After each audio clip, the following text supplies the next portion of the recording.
So like always, appreciate you guys coming out in person or online to cover Penn State football. Couple things. One thing before I get into reviewing the last game, kind of a cool thing, my college coach, Mike Terwilliger, is about to coach in his 500th game at East Stroudsburg. He's been a part of every game since 1974, either as a player or as a coach. So pretty cool, happy for him, and wanted to take a minute to recognize him. From Central Michigan, when we talk about the key stats that we talk about, first one is turnover battle. We won that. That's been a consistent theme this year that we need to continue to do a good job on, +4. Penalties, we were able to get that one, +35 yards. Drive start battle, we got that one. Sack battle, we got that one. And the explosive play battle, again, like I talked to you guys after the game, it didn't necessarily feel like that at times, but we did win that. Both offense and defense achieved our goal there.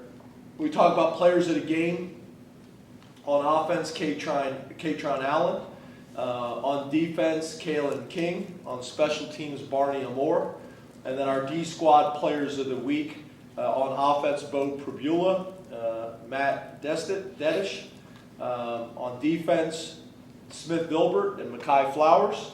And then on special teams, Cody Romano. And then obviously the Big Ten freshman of the week, I think you guys know, was Katron Allen, which is cool. Some other general notes about the games. We were able to play 59 players in the game, which continues a trend that we've done really all year long, which has been really positive for us. National rank, I think we're ranked 4th in FBS and 2nd in Power 5 in turnover margin. We're 1st in the country in PBUs at 41, and the next closest is 25. Areas for growth, we got to eliminate the pre-snap penalties. We got to get rid of them.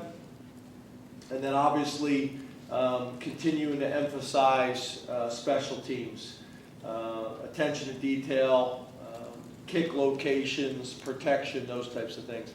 And then just the last few notes, some interesting notes that came up that Chris and Greg were able to find. Nick Singleton leads the country in yards per carry. Joey Porter, Kalen King, Johnny Dixon, and Keaton Ellis all rank in the top 15 in PBUs in the country. We have 9 different players who have recorded a sack, which ranks 2nd among Power 5 teams. And then Barney Amore has placed 50% of his punts inside the 10-yard line, which leads the country. So some positive things to build on. When you get to the Northwestern, obviously it starts and ends with Pat Fitzgerald. Obviously a guy that's had a significant impact not only on Northwestern but on the Big Ten as a player and as a coach. Got a ton of respect for him. And then you talk about offensively, Mike Bajakian is a guy that we know fairly well, the offensive coordinator. He was the offensive coordinator at Boston College with both Frank Leonard and Coach Troutwine. So kind of pretty good idea about him, and they have a ton of respect for him. Guys that we've been impressed with, the running back, Evan Hull, really he's the whole offense kind of runs through him, not only as a runner, but also from a reception standpoint. Wide receiver number 6, Malik Washington. Obviously, offensive lineman number 77, Peter Skoronsky. And then their tight end, number 87, Thomas Gordon. On the defensive side of the ball, you got Jim O'Neill, who's from Doylestown, Pennsylvania, as a defensive coordinator his 2nd year at Northwestern. He's also been a defensive coordinator with the San Francisco 49ers and the Cleveland Browns, both as the defensive coordinator, so obviously tremendous experience. Guys that we've been impressed with on defense is DN number 99. I don't want to mispronounce his name. Middle linebacker number 32 and cornerback number 2. Those guys have been impressive on tape. And then their special teams coordinator I've known forever, Jeff Jenick. all the way back. We used to recruit New Jersey together. He had a cell phone, I didn't, so I'd follow behind him, and he'd call the schools and let them know that we were on our way, which was helpful. Those were the days that these people don't even understand anymore. Pulling over the side of the road with quarters, pay phone. Some of these reporters are looking at it, they don't even know what a pay phone is. Pay phone with your recruiting book, big booklet on your arm. So he helped that process by me following him. We were recruiting the same area, so worked out well. Their long snapper, number 43, is just extremely consistent and does a great job for them. So obviously at home, it'll be a challenge. Whenever you're playing a Big Ten opponent, it'll be a challenge, and we're looking forward to the opportunity. Obviously today's practice will be critical. Rich Scarcella, Reading Eagle, and then we'll go to John McGonigal. Good afternoon, James. Hey Rich, how are you? I'm good. I know what payphones Is that are. going to change to full screen? As soon as he talks again. Okay. Hey Rich, I'm sorry. Okay, buddy. I know what payphones are, and I have used payphones. Is there any more in Pennsylvania? Neil has one. I have one in our county. Okay. I have used it. How important are defensive backs in today's game? And was there ever a point as a head coach that you have put extra emphasis on recruiting D-backs? Because, I mean, obviously you have so many good ones right now. Yeah, I think the game has obviously changed, whether it's NFL, college, and even high school. You know, people are throwing the ball more than ever.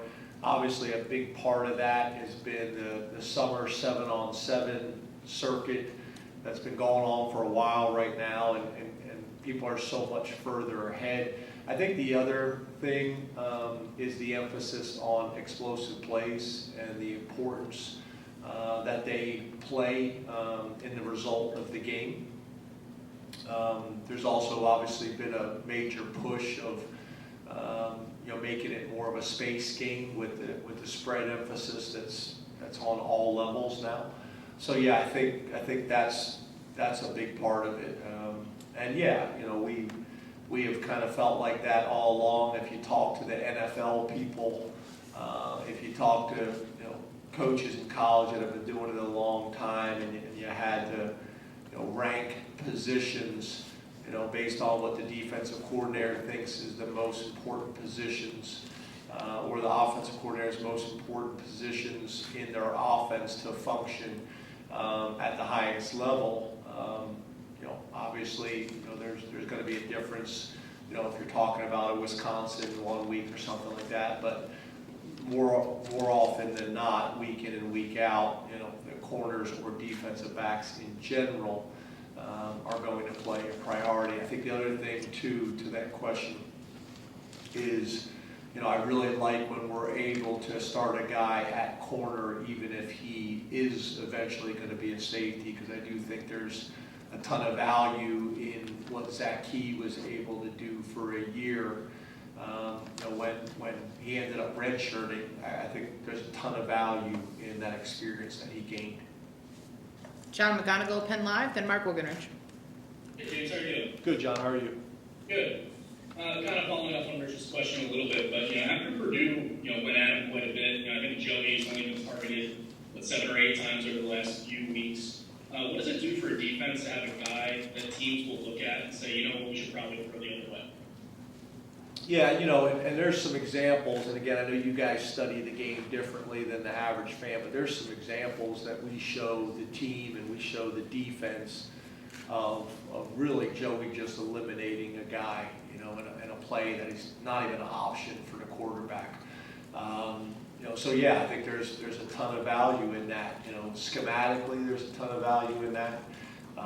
There's a ton of value in that as a defensive coordinator. And maybe what you are able to do, maybe to stop the run, that if you didn't have the confidence in the corners, that maybe you were limited in.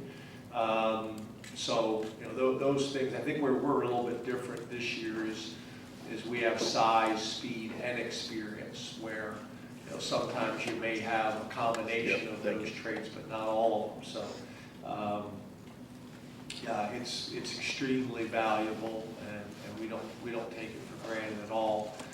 I think those guys that we are fortunate to be playing with right now, we don't take them for granted one bit. We talk about them all the time in our staff room, and don't get me wrong, they still need to develop as well, but they're doing some really good things, and I do think, I don't think that's how Purdue is wired. They're just going to run their offense. And let's be honest, the one guy, I think he's leading the nation right now in receptions. But I think more times than not, people are going to say, look, if everything's even, we'd like to go away from this guy or whatever it may be. Mark Wogenrich, all Penn State, then Frank Bodani. Hi, James. How we doing? Good, thanks. That was an aggressive No, hello. sorry, it might just be audio. No, I like it. It came in hot. Medium. You've discussed trying to get Jarrell our second quarter series versus Ohio and Central Michigan. Are you planning to try again Saturday? And then what in-game criteria do you use to determine whether it's feasible? Yeah, we want to try to get, we have a very similar discussion about how we're going to rotate, Hunter Norzad in and how we're going to rotate Effner in, the running backs, I can go on and on kind of at every position on both sides of the ball. But yeah, I think the more experience that we can get for guys, his situation is probably a little bit different because he just hasn't played college football as much. But the more experience that we can gain and allow those guys to get, the better we are. And, fortunately, Sean Clifford and the offense and the coaches and the defense have allowed us to be in a situation where we've been able to get them time in every game, and not just Drew, but CV as well. So, that there's a ton of value in that. We would love to be able to do that again this week. We have not talked about, our strategy about that, this week yet. We always will, do that as a coaching staff first, and then obviously talk to the players about what our approach would be before I would make any announcements in the public with the media. But we got a ton of respect for Northwestern, and most importantly, we got to find a way to be 1-0 this week. Frank Bodani, York Daily Record, then Mike Gross.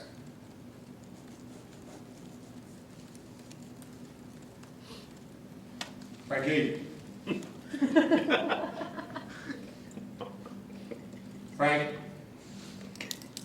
Can you hear me? Now There we we go. can. There you go. Technology, beautiful. Kalen King, can you talk about what level he's at now? Now, you didn't come in hot like the last guy, but you're very close to the camera. There you go. Okay, I didn't hear the question. I'm just messing with you. It's a rough day. You went back in to say that. You went back in. You ran back in. You can do what you want. I'm just messing with you. That's all right. Kalen King, what level, can you talk about the level of play he's been progressing at this year? And also, is there another step for these guys? I mean, you have a ton of talent that's showing out, 41 pass breakups, but Yeah, I think Johnny Dixon's the other guy. I thought the interception he had on Saturday was big time. I think really all three of those guys are playing at a really high level. And then you talk about, obviously everybody's talking about Joey Porter, and rightfully so. We should be. But you talk about Joey Porter. We got a ton of respect for Marquise Wilson as well. He continues to grow. I mean, that's four guys that we got a ton of respect for. And then Hardy. Hardy's a guy that's quietly had a really good career, really since arriving on campus. So, that's a room that we take a lot of confidence in and that we take a lot of pride in. I know Terry's done obviously a really good job of recruiting those guys and developing those guys both on and off the field. So it's cool to see. It's cool to see, and like we talked about before, when you talk about all the positions at Penn State with great history and tradition, and corner's one of them. But when you look at kind of the list of whether it's all conference or all Americans or NFL, that list wasn't maybe as robust as maybe some of the other lists, and I think Kerry, obviously being a Penn Stater and taking tremendous pride in, where he's at and who he represents and how he goes about his business, has done a phenomenal job. And obviously, Coach Poindexter's come in with his experiences as well and helped. One of the things I think they do a really good job of is, we make sure that at least one day a week, if not more, we watch film together. Those guys have got to be on the same page with how they're seeing things, how they're communicating. We had one play on Saturday where there was a little bit of kind of a discussion between a nickel and a Sam about how we were going to play something.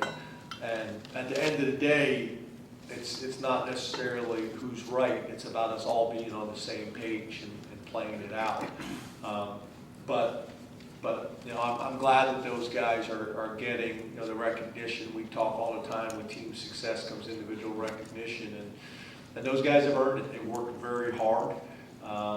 Great battles in practice every single day. Iron sharpens iron. When we talk about our development of our wide receivers as well as our defensive backs and tight ends, it's been pretty cool to see. It's pretty fun out there at practice watching those guys get after it and compete and challenge one another.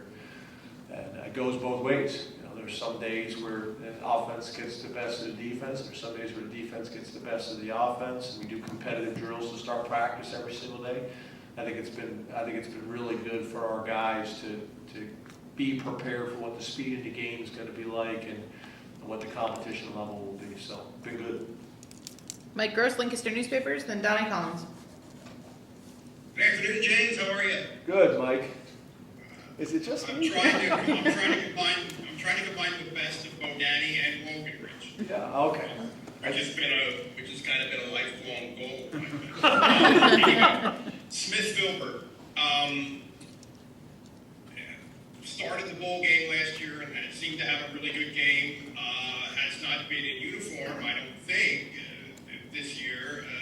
I assumed that there was an injury involved there or whatever, and now he's on the scout team. So I hope I haven't missed something here, but could you clarify where he's at?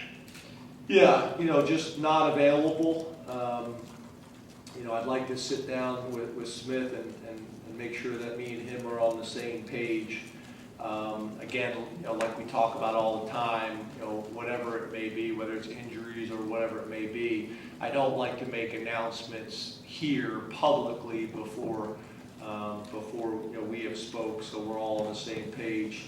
I got a ton of respect for all the players in our program, and I want to be respectful of their situations, whether it's personal, whether it's professional, whether it's academic, whatever it may be. I want to be respectful of those things, and I'm really proud that Smith Filbert's a part of our program, and I'll leave it at that for right now. But I will follow back up with you guys now that it's specifically been asked. Donnie Collins, Scranton Times Tribune, and then Corey Geiger. How you doing, James? Hey, buddy, how are you? Doing well. Arguable in some circles, I guess, but you had the best punter in the country last year, and now you have a guy who's angling toward being the best, among the best punters in the country this year, and they both came out of the transfer portal. How do you scout that position when you got guys who are looking to move and asking you guys to maybe consider them, and how did you guys go about getting Barney? Yeah, and as you know, all these situations and circumstances are different. Barney's different because he came here as a walk-on, earned a scholarship this year, has been here for a couple of years. One of the things that I'd like us to do is put something out about Barney. I wrote a note down. I don't know if I follow back up with our people, but he talk about a guy who's maximized his experience. I think he's got 7 degrees now, or 7 pieces of paper, whether they're degrees or certificates or whatever it is, from a combination of his previous institution as well as at Penn State. And it's just been phenomenal. Gave a great share the other night at the hotel. And he's mature. And I think that plays such a big part really throughout your football team. And it's something that's harder and harder to have and develop based on just how college football has changed. So to have a veteran guy like this that really understands what it takes to be successful. Barney is very talented, and I don't want this to come off the wrong way because I can say this for a lot of guys. I don't know if he's the most talented guy in the country, but it's not about just talent. It's about production, and it's about your routine and how you go about your business and consistency. And I know he had a long conversation with the other specialists, him and Chris Stoll, about how they need to operate and what their routines need to be and what their habits need to be, so that they can go out and perform on a consistent basis like he is. And he's just got a very mature approach to how he goes about it. I hate to use the word business, but very business-like in how he goes about his business. And I'm very proud that he's at Penn State and part of our family, because he's been a tremendous mentor and leader that brings a different lens, which I also think is important. He's been great, but for us, his situation's a little bit different, right? With Jordan, I think when we looked at him, when he became available, I think he was way up there in the country in kickoffs, in ranking of doing that. And he was a walk-on at his previous institution. And between, looking at the numbers that he produced in games, and then, obviously you got these kicking gurus all over the country, that specialize in different things. They help as well. Not in the recruiting, but, being able to evaluate them and find out, what they think of guys, whether they're in high school or the transfer portal. There's value in that, no different than talking to high school coaches. So, we take a pretty active approach in recruiting our specialists. We're in a much different position now than we were when I first got here in terms of depth. We'd love to be in a position where, like at every other position, you got a starter, you got a backup that you feel like you can win with, and you have a third team guy that is an exciting young player who's developing for when his opportunity comes. And we have a similar, situation right now with really all three of our specialists. Now, obviously, the next part of your question, if you had the opportunity to do a second question, is we got to be better in kickoff and we got to be better in field goal. That's coaching, that's protection, that's production, in those units as well. But Barney and Jordan Stout, obviously, back to back, knock on wood, have done well so far. Corey Geiger, DK Pittsburgh Sports, then we'll open it up to questions here in the room. Hey, Corey. James, beer sales coming to Beaver Stadium, which is a big deal for a lot of people. From your perspective as the football coach, what are the benefits of that decision by Penn State? And did you have any input in the discussions at all? On the record or off the record, are you asking me? Yeah, I'm not, as you guys know, I prefer to spend my time talking about Northwestern and trusting the decisions that are made, whether it's our athletic director Pat Kraft or our president Dr. Vendiputi. But that's kind of above my process and decision making and things that I spend my time on every single day. But I'd prefer to just leave it at that if that's okay. All due respect. We'll open up to questions here in the room. Start with Mark. James, going back to the Where were you just pointing? I was telling her to bring the mic over here. I was like, who are you pointing at? I can see him right there. I'm sorry, James, but going back to the kicker situation, when you make those decisions on who's kicking from what length, who's doing the field goals, how much of that is based on pure analytics, and how much of it is that gut feeling that coaches kind of have? Is it a mixture? Yeah, so it's all based on practice and game data. Who has consistently gone out and produced. Now, if it's close, then that's where the either past experience comes in or the gut comes in and you trust your instincts. But more times than not, it's usually decided pretty clearly in practice. But that's all based on data. You know, you talk about all camp, all the kicks that they take during practice, and then all the kicks that they take, you know, in a pressure environment at the end of practice that, you know, them making it, you know, or missing it would dictate the team running and things like that. Trying to put pressure on those positions like we do every other position, whether it's the punter, snapper, kicker, like we do every other position in practice, to prepare them for what the games may be like. But the gut and the instincts come in when it's close, but usually it's not. It's pretty clearly decided. Sauer. James, we're about a third of the way through Sean's final season. How would you evaluate how he's done so far, and where have you seen him sort of take a step in his last year?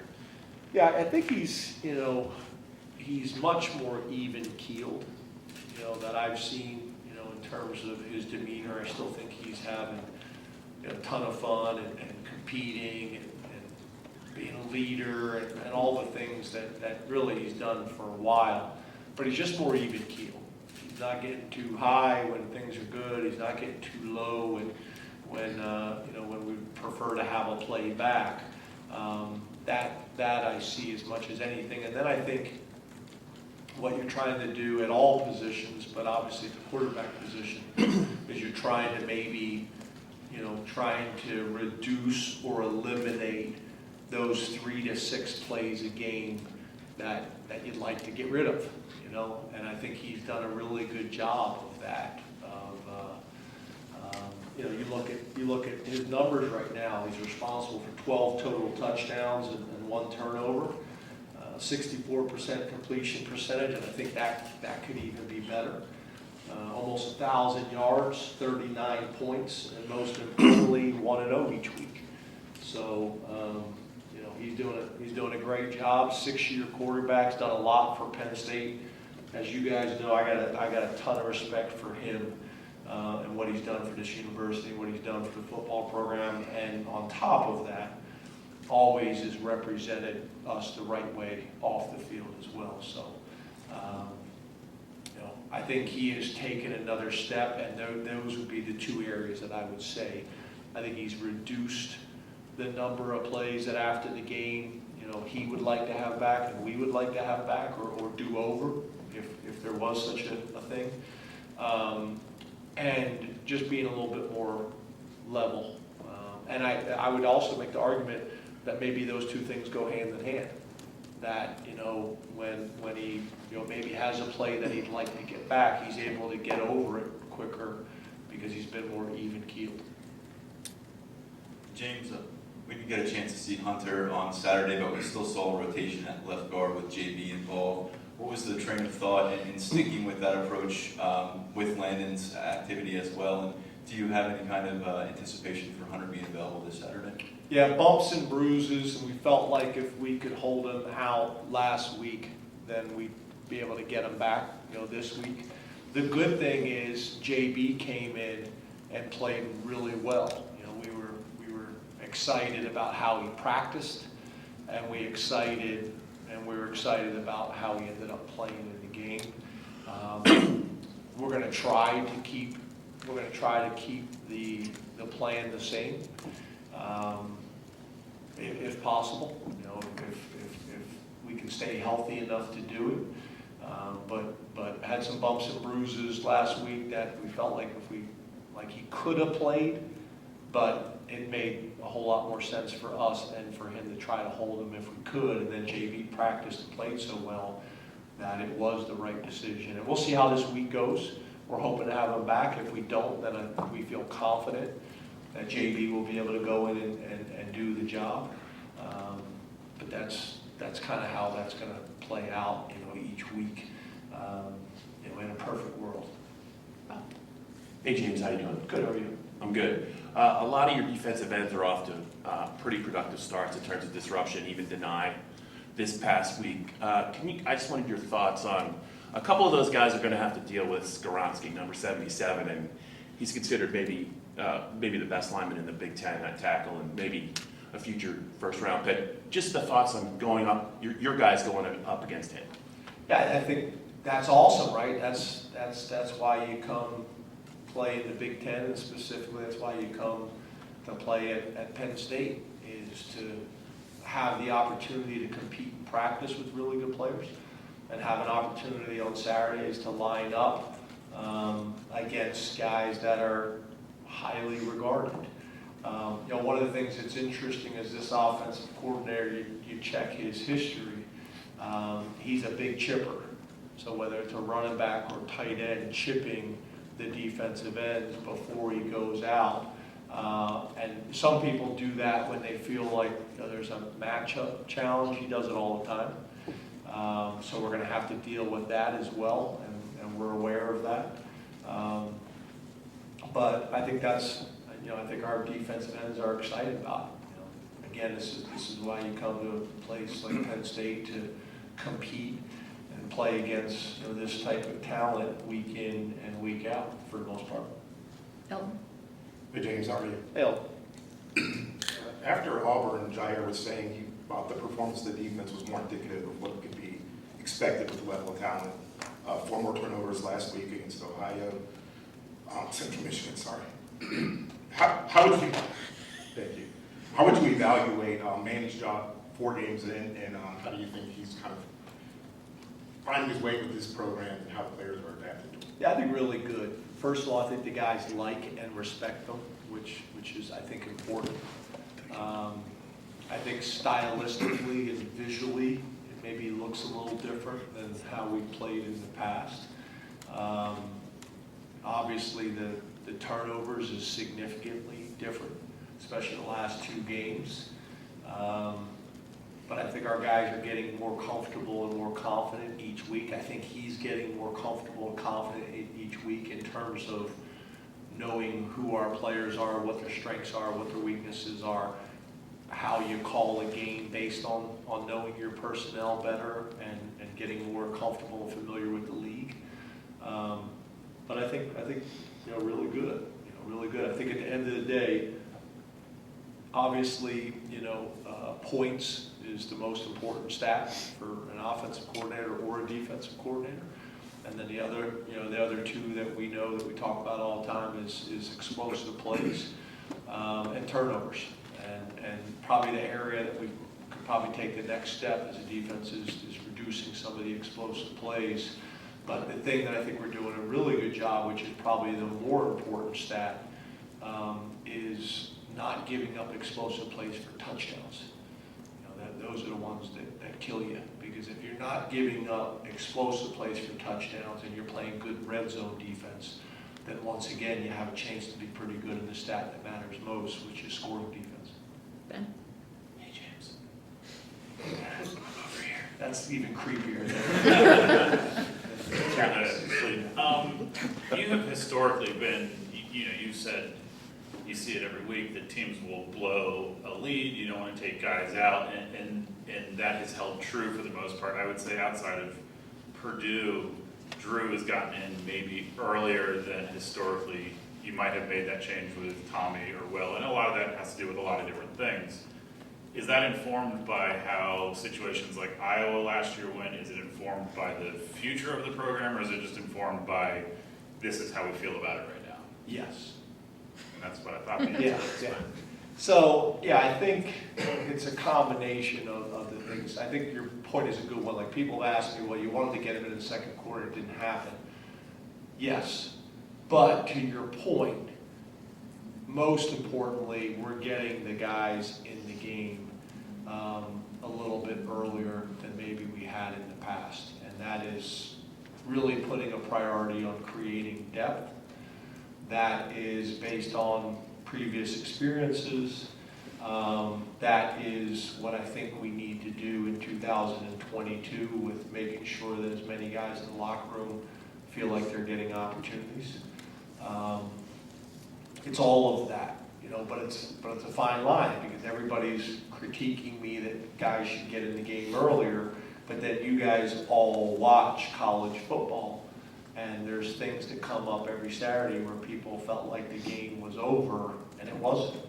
So that's where it's not necessarily science, it's a little bit of an art in being able to navigate that.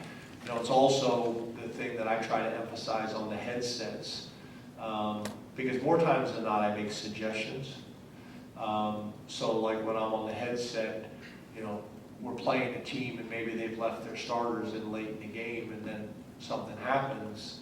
I'm using that as examples with our staff. Guys, this is why, although I want to lead the country in scoring defense, it's not worth a unfortunate targeting penalty and now we lose the guy for the second half, or it's not worth an unfortunate, you know, sprained ankle to one of our guys that really didn't need to be in the game. And it's not always perfect like that, especially when you're on the road and you have less options of guys to put in the game in terms of what you're able to travel. But it's all of that, you know, it's all of that. And I think to your point, you know, last year I thought we were playing really good football, and then we had some injuries at some key positions, and we wanted to make sure that we had more depth this year, really across the board. I think linebacker, I think, is another really good example that not a whole lot of people have been talking about. You know, we were young at linebacker, and I mean, you think about the amount of reps that Kobe has been able to get, the amount of reps that Abdul's been able to get. You know, Jamari's ended up playing probably more football than maybe people anticipated at this point. DeLuca's played a ton of football for us, so it's really across the board that we're trying to do it, and how the games have played out has helped with that too a little bit. Time for two more. We'll go Neil and then Ryan. Getting back to the payphone. Hi, Neil. Hi, James. A lot of pressure with these intros. Your coaching tree and player tree is growing so much. Do you have much time during the season to be in touch? Do guys reach back for either just to stay in touch or advice, whether it's coaches or players staying in touch? Yeah, I'm not as good at that as I'd like to be. You know, I'm one of these guys that I hope our relationships is strong enough that when we see each other and do talk, it's great and they understand kind of how I feel about them, and that is unconditional and consistent. But I'm not write a bunch of letters or send a bunch of text messages or phone calls to check in with people. But yeah, you know, I've talked to Brent Pry this year. I've talked to Ricky Ronnie, you know, multiple times this year. I've talked to Charles Huff. So yeah, I think you know, that's still happening. I got buddies in the NFL that reach out and are coming, but and then players, obviously having Pat and Marcus back this weekend was awesome. I think it's one of the things that's really cool about Penn State. That's why I love when a lot of these guys can get drafted or picked up by regional teams, because it just helps with that. And as you guys have heard me talk about before, it's not just me, it's my wife, it's my daughters. I mean, you know, I probably shouldn't say this because I'll get in trouble at home, but it's a good story and it connects the dots, so I'll take the punishment. But like Marcus Allen comes up to me, like, I don't know if it was right before the game or right after the game, and he's like, Shola's got a boyfriend? like the fact that he knew that, and it was like, and because you got to remember, like, as you guys do, like, they were like teeny, you know, and they've grown up, obviously. But it's just cool that we're able to have that relationship, and that my daughters have these big brothers that look out for them and care for them.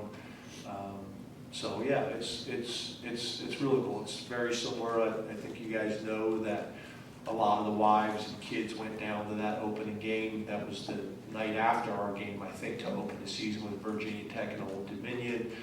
You know, they're all like buddies. You know, so yeah, I think it's cool. It's something that's important to me. We worked very hard at some of the guys that maybe came before us that could come back to Penn State forever, and it was the same group of men and women that have been there for almost 50 years. And when that changes, obviously, you know, there's less of that. So we've worked really hard at hopefully bridging that gap. So yeah, that's really important. I mean, I think it's really important to Penn State, that sense of family and community. Right. Hey James, right here in the back. How are you doing? Good, you? Doing all right. So your pass rush, you have 13 sacks on the year, and it's kind of spread out through, I think, 8 or 9 guys. And you're playing a really tough offensive line in Northwestern. What has kind of made that unit so successful, and how have you guys kind of been able to schematically get so many guys involved to try to pressure the quarterback? Yeah, I think it's more, again, that we're just playing a lot of guys. The other thing that factors in sometimes is when the score, gets when there's a margin, a larger margin in the score, that people feel like they have to throw more, that creates opportunities as well. Then I think we're doing some things scheme-wise, and I think, John Scott and Deion Barnes are doing some really good things from a fundamental standpoint. I think we can get better there with tackles for loss and sacks. That's a big part of what Manny, wants the identity of this defense to be, and I see it getting closer to how we want it and how he wants it to look, which is turnovers, sacks, and tackles for loss. Every week I see signs of it that are encouraging, and we got to continue to build on. It's also cool when it's unusual to be playing some young players like true freshmen, like Zane Durant and I, that are playing as true freshmen, which is somewhat unusual on the defensive line, specifically at D tackle.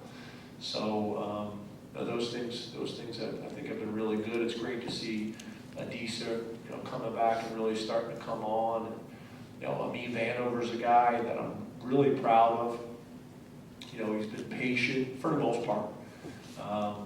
Everybody has frustration at times, but to me, I see the light starting to go on for him and what he has to do at this level at Penn State to be successful. I've had a ton of conversations with Amin and his mom and dad throughout the years. I called Mom the other night, and she wanted to know why I was calling, and it was praising her son for really what he's doing. And I'm proud of him. So it's cool to see that, especially when you've been here a couple of years now and you're able to watch these guys come in and grow and evolve as players and as people. I still get I get a huge reward from that and watching guys develop, whether it's academically, athletically, socially, spiritually, whatever it may be.